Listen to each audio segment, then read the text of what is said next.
Hi, we were going to get started with a simple but effective warm-up series of movements that is going to take your body through joints, increasing your range of movements, getting your heart rate pumping a little bit, elevating your breathing, and pretty much priming yourself, reducing your risk of injury and increasing the blood flow through those muscles so that when you do work out, it's more enjoyable.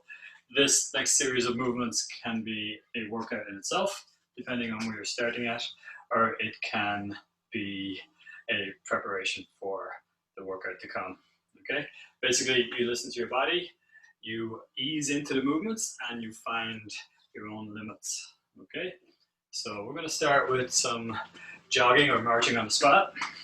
Marching on the spot, just basically whichever one you start with, core is engaged, you are tall, and you're pumping those elbows. Okay, not down here, flip-flop, you don't really have much control. Be as tall as you can, okay? And march. And we're getting the heart rate up, we're moving those feet, we're landing quietly. If you're jogging, it is still landing quietly and pumping those elbows. Be tall. Basically, if somebody picked you up by the shoulders, moved you, that's how tall you are. Your core is engaged and you're connected. Your elbows connect to your legs through your core. So keep that engaged. Every now and again, get tall and tighten up. Okay? Gonna make that a little tougher. We're gonna start lifting those knees a little higher. Low impact option. Lift those knees a little higher. Pushing those knees up. Give yourself a target to hit. Right now, working the heart, but also I'm stretching out the back of my hips. My calves are working out, warming up. Bonus points for getting those heels off the floor too. Okay, if you're up for running, landing quietly, as long as you can land quietly, you can run too. Knees up, try and get them hip height. Pull those knees forward and up, but keep that good posture. Low impact. If you're on concrete, I always encourage low impact. At least land quietly. You can jump on concrete, but it's not the best for your joints. And if you're landing heavy, that means your muscles are not absorbing it. Your joints are. That's not good.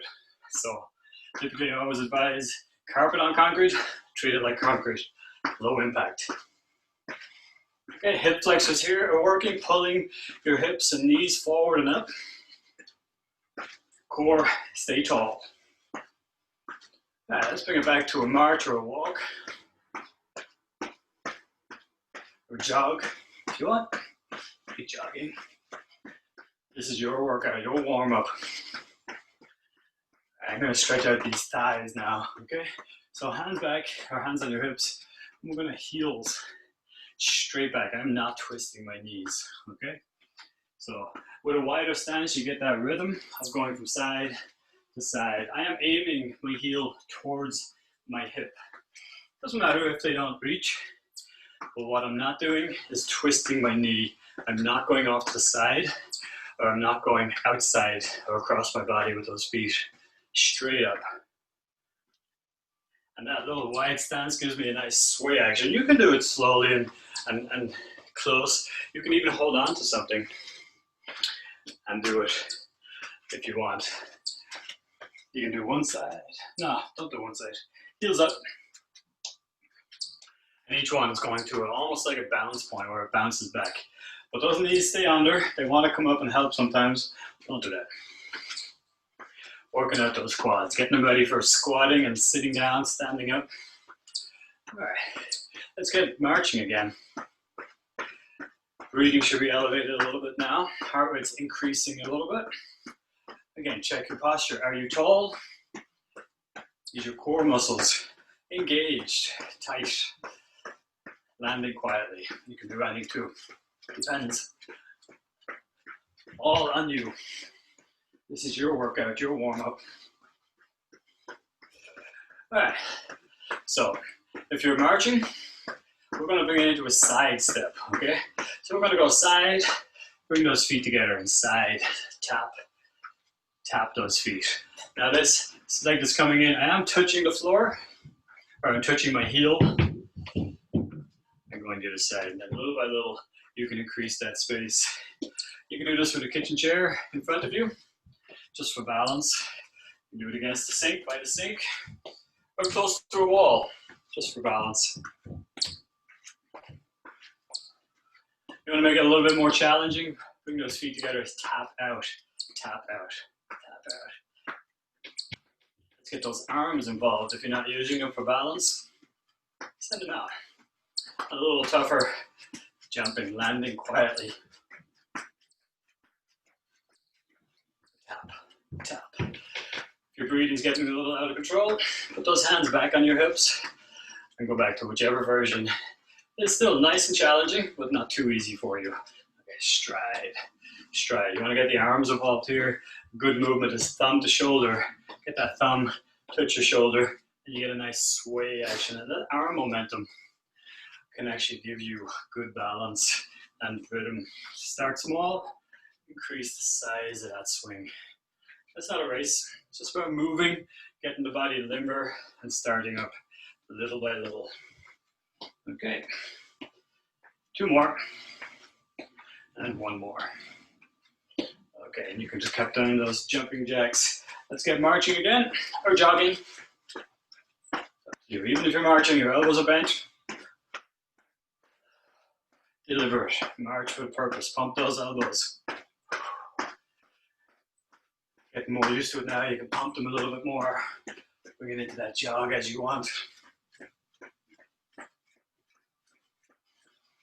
Let's plant those feet down on the ground, okay? From here, we're going to start focusing on the upper body, give the legs a little break, and focus on your breathing. So shoulders up, inhale, exhale as you release. And again, I'm staying with good core, good posture. I'm tall. I'm not letting my neck jut forward. Shoulders to ears and down. And deep exhale, deep focus on that. Blow it all out like you're blowing bubbles with a straw. And try and relax everything on that exhale. Deep inhale. Very good, 1 more. We're going to work on shoulder mobility a little bit now. We're going to push those shoulders forward, roll them up over the ears, slowly push them backwards. Try and squeeze those shoulder blades together, and then down. And 1 more time. I'll show you what that looks like from the side. I'm not going quickly here. I'm going to try and increase my full range of movement here. The neck wants to go forward. Don't let that happen. Push them around, up and over, and bring it around. And squeeze them back and down. Now let's change direction. Same thing. Squeeze your shoulder blades together. Slowly push them up. This is your stretch point, but it's not a pain point. Don't go to a point where it could be uncomfortable, but not painful, okay? We do not want to get to any pain points with any of these movements, but it's okay to get uncomfortable. Good. All right, let's get those arms out of our shoulder, chest height. I have a slight bend to my elbows, and I'm gently going to push them back. As I go back, keep your hands about head height. They want to drop down. Just try and keep them up. And we're looking for a gentle stretch right here. Shoulders, chest to shoulders. Okay.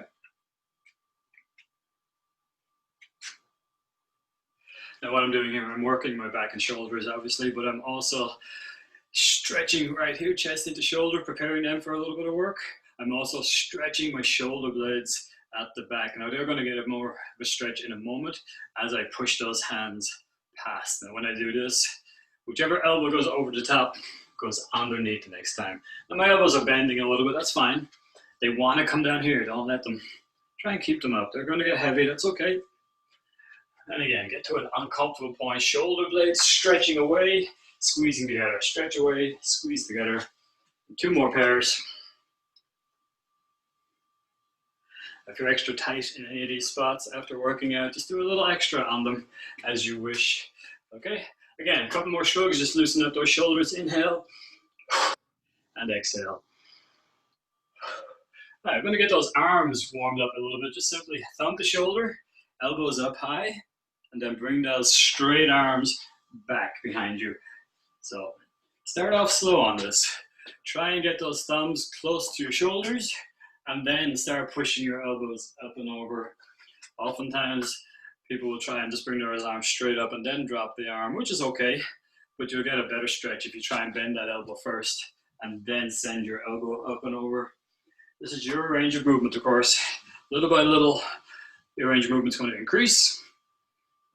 But right now, we're only focusing on getting to that little stretch point and coming out of it. We're not focusing on pushing or forcing any of these stretches. Just get to the stretch point, gentle tension, not to a pain point. You can alternate if you prefer.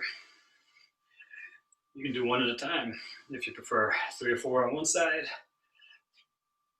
Really focus, especially if one side is not as coordinated as the other and you can really focus on it initially. That's fine.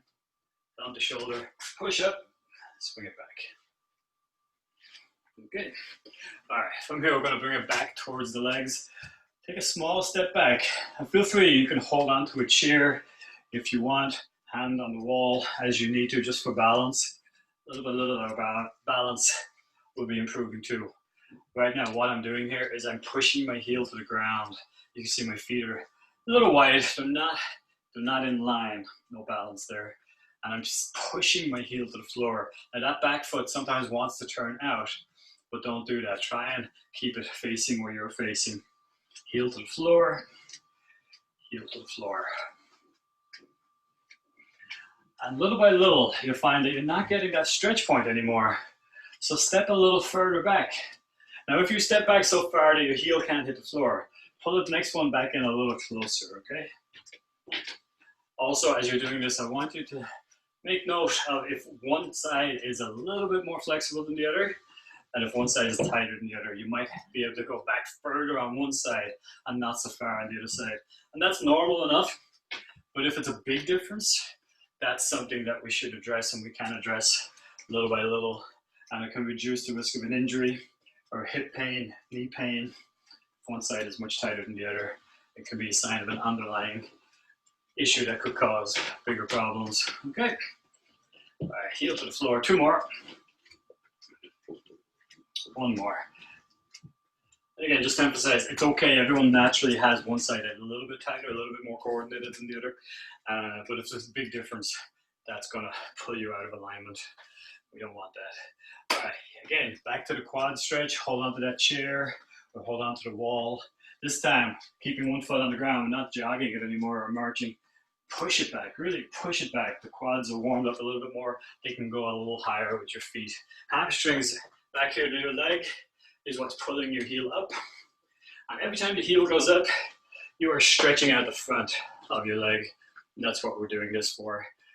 Very good for in between any kind of sit down action, lunge actions, quads, squatting, of course. Okay, 2 more, up and up. No twisting of the knee on that one. Okay, we're gonna bend those knees a bit now and stretch out the back of your hip. And again, go to your range of movement. Initially, you can hold on to a chair beside you for balance, fingertips on the wall. And what I'm trying to do here is stretch out the back of my hip. You can keep your foot planted on the ground for this. As you push your knee up, find your challenge point. And don't let it fall down.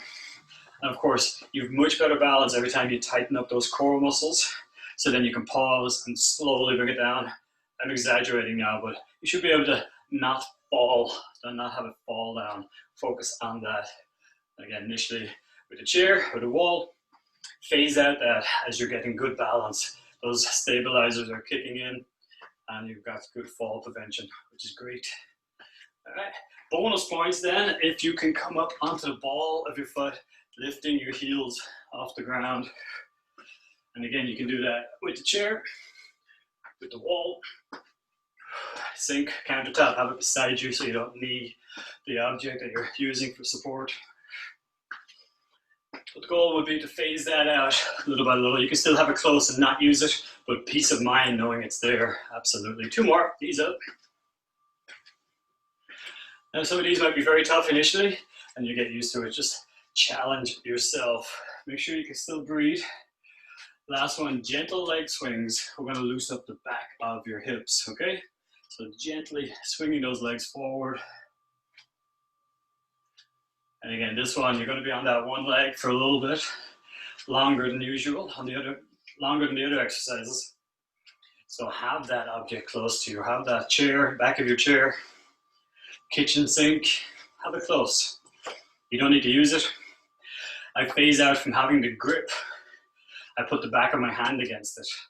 And if you put the back of your hand against it, you have all you need for your brain to know where you are in a spatial awareness kind of point of view, but you're not tempted to use that hand to take the work off your stabilizers, okay? And as you swing that leg up, you're looking for a gentle stretch, just a gentle stretch back of the upper leg. Don't force it, don't force any of these. Get to that point of tension, and it comes back. And little by little, over a course of 5, 6, 7, 20 reps, the same tension, the same effort will give you increased range of movement. All right, so all those movements will prepare you for a lot of different exercises that you're about to do. Initially, all those movements could be a great get your heart rate pumping and a 5 minutes, 10 minutes start to your day and get you right where you need to be, okay? So we're gonna leave it with that, and you can make this part of your day, part of your week, and have fun, okay? Just make sure you can control that breathing, but get out of that comfort zone just a little bit. All right, we'll talk to you soon. Thank you.